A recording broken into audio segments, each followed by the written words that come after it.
today when President Trump saying that if he was the president back then, there will be no war. And I'm quite sure that it would indeed be so. Well, what was very sad when I looked at those 7 heads of state in Europe, I said to myself, wait a minute, you collectively represent 500 million people. You have over 150 million people more than we do. We had a fantastic NATO summit, together as the 2 largest and biggest economies in the world. Your GDP, which we used to be equivalent, has gone down to about 2/3 of ours, but it's still the 3rd largest GDP in the world. You were the embryo of the Renaissance, the Enlightenment. You've got these very capable people, and yet here you are, all 7 of you, begging this American president to stand in front between you and Putin. And if he's there between you and Putin, then you're going to be brave. And so much for all the ankle biting of, America's this, and America's corrupt, America's this. No, it's not that at all. We want you between us and Putin.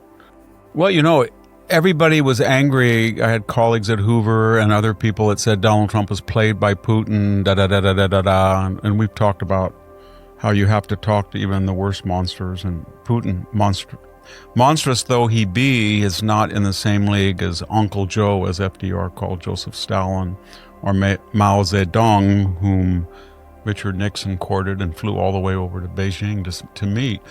So anyway, they thought they had the narrative that Donald Trump was going to cut a deal with Putin and leave Zelensky's and the Euros out. Well, we're going to have a meeting with Vladimir Putin, and at the end of that meeting, probably in the first 2 minutes, I'll know exactly whether or not a deal can be made. How will you know that? Because that's what I do. I make deals. And then he had an interview later that night with Sean Hannity when she talked about land swaps, which everybody knows has to take place. If you had to grade it on a scale of 1 to 10? So I think the meeting was a 10 in the sense that we got along great, and it's good when, 2 big powers get along. Then the unexpected happened. They called the Europeans and they said, get over here. We want to consult you. This is a multi-front Western effort to negotiate with Putin, and we need your input.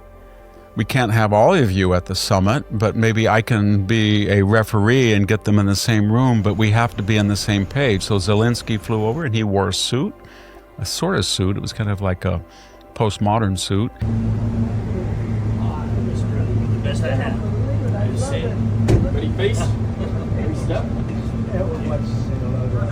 And then all of these 7, I like the picture of Maloney was on his left side. And I think that was by invitation. I assume that Macron kind of weaseled his way in to be on his right side. But Trump orchestrated it. I mean, it was Emmanuel, it was like he was at a NATO conference, daddy. And essentially they were there for one reason.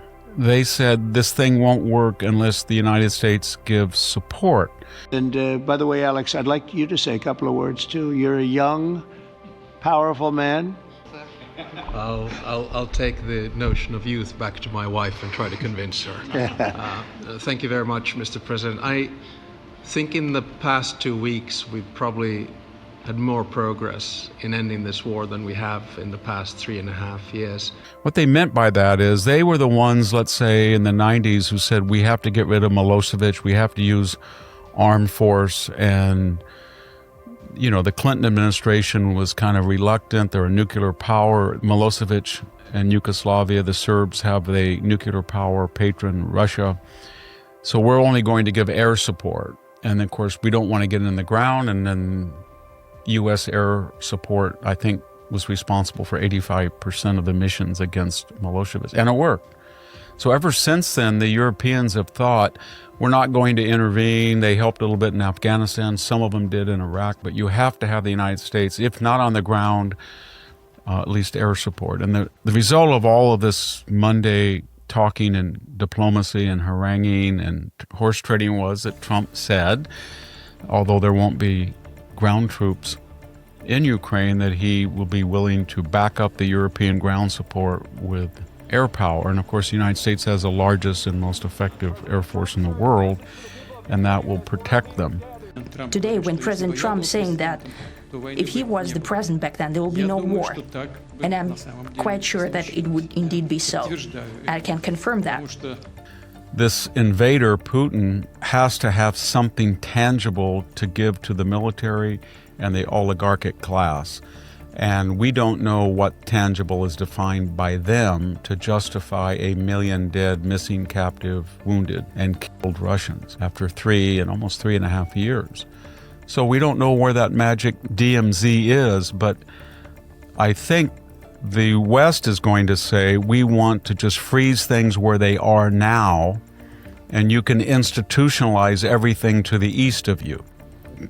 Zelensky can't cede territory, so he won't officially recognize Crimea and Donbass and the area to the west that you now occupy. But nobody else is going to complain, so you can say they're part of Russia.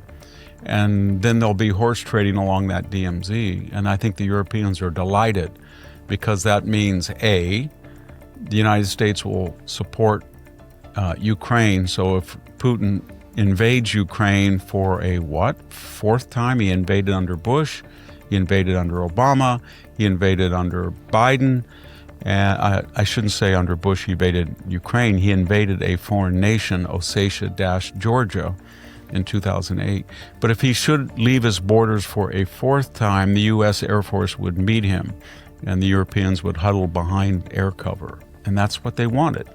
So now they can tell Zelensky, you're not going to be in NATO, but you've got the U.S. Air Force to protect you if Russia tries to invade, and Europe gets to buy natural gas from Russia again, apparently. And then what's the next phase? I have a feeling that the president's plan is to have a sort of détente and try to wean Russia off of China and triangulate with China against Russia and go back to that Henry Kissinger formula. They got what they wanted. They got a waxen effigy, they being the left, and they got a chance in a lifetime to use this old Joe Biden Scranton, I don't know what we would call him, mirage, to push through this open borders, critical legal theory, critical race theory, DEI, get out of Afghanistan, all that stuff. And it was a colossal failure. And Donald Trump comes in and he reminds people, yes, we have a lot of debt. Yes, we're running deficits. Yes, we have tensions. Yes, there's red, blue, black, white, all this stuff going on. But compared to the alternative in Russia, in China, in India, in Europe, we are a powerful and the most powerful nation. We have the biggest military. We have the largest economy. We have the most effective technology. We have the greatest oil and gas production in the world. We produce the most nuclear energy. But nobody exercises that power. And this guy comes in and says, you know what, everything is negotiable. And we can do it. We can just do what we want. As long as it's legal, constitutional, and it has the backing of the American people. So he's exercising domestic and foreign power that no one has really tried to do because they were all in a state of depression. This mutual self-hating despair, kind of the Pete Buttigieg view of America. And he came in and said, that's not right. Just look at the facts and get over it.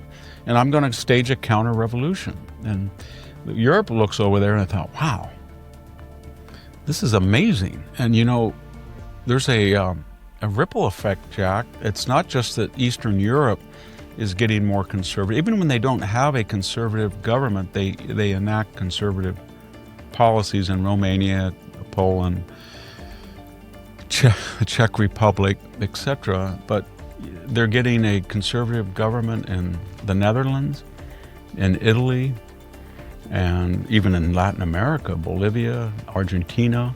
So he has ripples that go beyond the United States.